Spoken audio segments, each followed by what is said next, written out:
چالو ہو گیا. 40واں کہیے یا اشارے ثواب کر لیں تو مجھے خواہش ہوئی کہ ذرا سا ہم بھی غم میں شریک ہو جائیں، اسی لیے جو ہے ہم اپنے سے آ گئے ہیں، مجھے بلایا نہیں گیا. اب یہاں آنے کے بعد بول رہے کہ میں کچھ بیان کیجیے. ہم لوگ حالانکہ تقریر کرنا جانتے ہی نہیں، لیکن قرآن کی آیت ہے، ایک حدیث ہے، اسی پر 10 منٹ جو انشاءاللہ گفتگو کروں. یہ قرآن پاک کی آیت پہلے جو تھوڑا سا اس کو سمجھ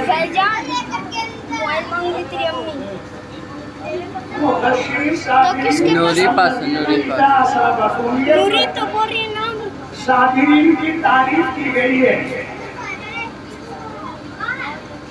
کہ صابرین یعنی صبر کرنے والوں کا جو ہے خوشخبری دے دو. جب ان کو کوئی مصیبت پہنچتی ہے تو وہ لوگ کہتے ہیں انا للہ و انا الیہ راجعون. تو انا للہ و انا الیہ راجعون کا مفہوم ہم لوگ شاید سمجھتے نہیں ہیں. اگر سمجھ لیتے تو انشاءاللہ پھر وہ تکلیف نہیں ہوتی. اور وجہ اس کی یہ ہے کہ انسان کو دو موقع ایسا آتا ہے جس وقت اس کو بہت زیادہ تکلیف ہوتی ہے. ہر انسان کو تکلیف ہوتی ہے دو موقعوں پر. ایک موقع ہوا ہے کہ جب آدمی کسی کام کے لیے کوشش کر رہا تھا، محنت کر رہا تھا، دوڑ دھوپ کر رہا تھا اور وہ کام نہیں حاصل ہوا تو اس وقت آدمی کو تکلیف ہوتی ہے. اور دوسری جو ہے شکل یہ ہے کہ آپ کے پاس پہلے سے کوئی چیز ہو اور ہاتھ سے وہ غائب ہو جائے تو اس وقت بھی انسان کو تکلیف ہوتی ہے. ایک تو کسی چیز کا حاصل کرنے کے جائے اور ایک کہ جو چیز آپ کے پاس پہلے سے تھی وہ آپ کے ہاتھ سے نکل گیا، وہ اس وقت تکلیف ہوتی ہے. یہ دوسری شکل جو ہے دوسری شکل اس میں انسان زیادہ جو ہے مغلوب ہو جاتا ہے. کہ ایک چیز ہمارے پاس بشیر بھائی جو ہے ایک مدت تک ہمارے درمیان میں رہے اور وہ پھر یہاں سے چلے گئے تو جدائیگی کا صدمہ تو ہر آدمی کو ہوگا. لیکن یہ جدائیگی کا صدمہ ہونے کی وجہ یہ ہوتی ہے کہ آپ انا للہ کا مفہوم نہیں سمجھتے. انا للہ و انا الیہ راجعون کا میں مفہوم سمجھانا چاہتا ہوں. اس کا معنی مطلب یہ ہے کہ بے شک ہم سب اللہ ہی کے لیے ہیں اور پھر اللہ ہی کی طرف لوٹنے والے ہیں. یہ ہے اس کا ترجمہ. اس سے پتہ یہ چلا کہ ہر چیز کا مالک جو ہے اللہ رب العزت ہے، وہی مالک ہے، وہی خالق ہے. اور مالک کو یہ حق ہوتا ہے کہ اپنے جو ملکیت میں جیسے چاہے ویسے تصرف کرے. اس میں غیر کا کیا سوال ہوتا ہے؟ آدمی کو تکلیف صرف اس لیے ہوتی ہے کہ آدمی یہ سمجھتا ہے کہ یہ مکان میرا ہے، یہ اولاد میرا ہے، یہ مال میرا ہے.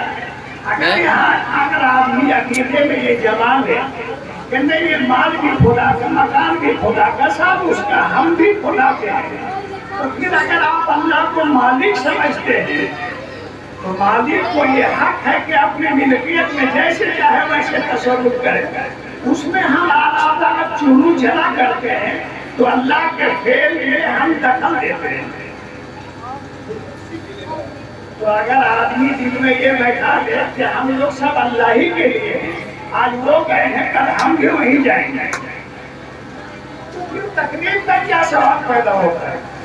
لیکن چونکہ کچھ دنوں تک آدمی ایک ساتھ رہتا ہے اور وہ جب آدمی کے ساتھ جدا ہو جاتا ہے تو آدمی کو تکلیف ہو جاتی ہے.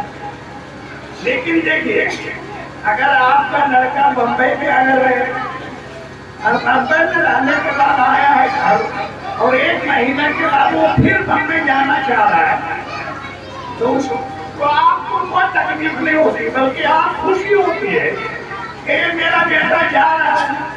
کچھ دن کے بعد میں ملاقات پھر ہو جائے گی. لیکن یہاں ہم لوگ یہ نہیں سوچتے کہ آج بشیر بھائی یہاں گئے ہیں کل ہم بھی وہاں جائیں گے اور انشاءاللہ ان سے ملاقات ہوگی. اگر یہاں بھی اگر وہی بات اگر دل میں اگر جما لیں اس تکلیف کا کوئی سوال ہی پیدا نہیں ہوتا. ایک واقعہ سنیے حدیث کے. ایک صحابی ہے حضرت ابو طلحہ رضی اللہ تعالیٰ عنہ. ان کا ایک چھوٹا سا لڑکا تھا. ان کی طبیعت خراب چل رہی تھی. ابو طلحہ کی بیوی حضرت ام سلیمہ رضی اللہ تعالیٰ عنہ وہ گھر میں دیکھ بھال کر رہی تھی. ابو طلحہ باہر میں کام کرنے جاتے تھے. جب شام کے وقت جب آتے تو سب سے پہلے یہ پوچھتے تھے کہ بچے کی طبیعت کیسی ہے. ام سلیمہ بتا دیتے کہ جیسی طبیعت ہوتی ہے ویسی. ایک دن وہ بچہ ہی انتقال کر گیا. رات کے وقت ابو طلحہ جو ہے گھر آئے, اپنی بیوی سے پوچھا کہ بتاؤ بچے کی طبیعت کیسی ہے. کہا کہ آج تو بہت سکون سے ہے. سکون کا مطلب ہم لوگ غلط سمجھتے ہیں, یعنی حرکت نہیں کر رہا ہے. سکون کا مطلب یہ ہو رہا ہے. انہیں سلیمہ نے کہا کہ آج تو میرا بچہ بہت سکون سے ہے. تو ابو طلحہ یہ سمجھے کہ آج میرا بچے کی طبیعت ٹھیک ہو گئی. رات کے وقت کھانا اطمینان سے کھائے. ابو طلحہ کو پتہ نہیں. کھانا کھانے کے بعد اس رات میں اپنی بیوی کے پاس بھی گئے.